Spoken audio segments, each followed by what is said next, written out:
Le Royaume-Uni de Belgique soutient la souveraineté et l'intégrité territoriale de la RDC face à un pays agresseur bien identifié. Le vice-premier ministre et ministre des Affaires étrangères belge, Maxime Prévost, l'a encore répété devant le président de la République, Félix-Antoine Tshisekedi Tshilombo, ce lundi à la Cité de l'Union africaine. À l'issue de près de 2 heures d'entretien, le chef de la diplomatie belge a affirmé que son pays soutient toutes les initiatives en cours en faveur de la paix en RDC. Les conflits qui se déroulent à l'est du Congo sont aujourd'hui particulièrement meurtriers.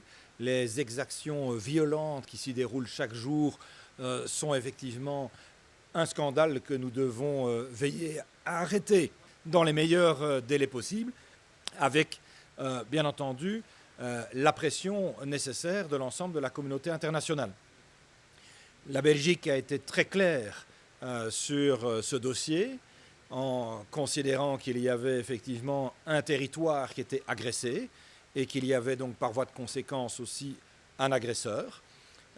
Nous sommes convaincus que ce qui fait la cohérence de la politique étrangère de la Belgique, c'est sa constance dans la défense des principes de justice, de respect du droit international, de respect des principes de la Charte des Nations Unies et donc aussi de l'inviolabilité des territoires et de respect de la souveraineté. Après avoir rencontré le président du Burundi, de l'Ouganda et celui de la RDC, le ministre Prévost s'est dit aussi optimiste quant à l'issue de la crise. Nous souhaitons donner un maximum de chance aux initiatives de médiation qui sont prises, qu'elles soient à l'initiative de la sous-région, avec, on le sait, le processus de Luanda, de Nairobi, l'Union africaine, mais aussi plus récemment les initiatives depuis Doha.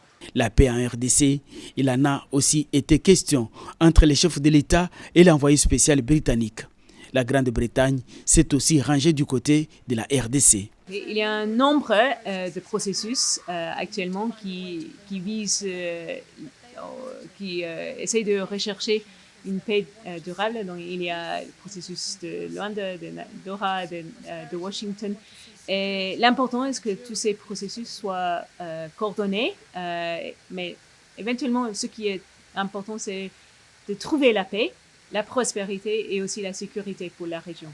Tous ces balais diplomatiques montrent à suffisance que tous ces partenaires traditionnels de la RDC n'aspirent qu'à une paix définitive.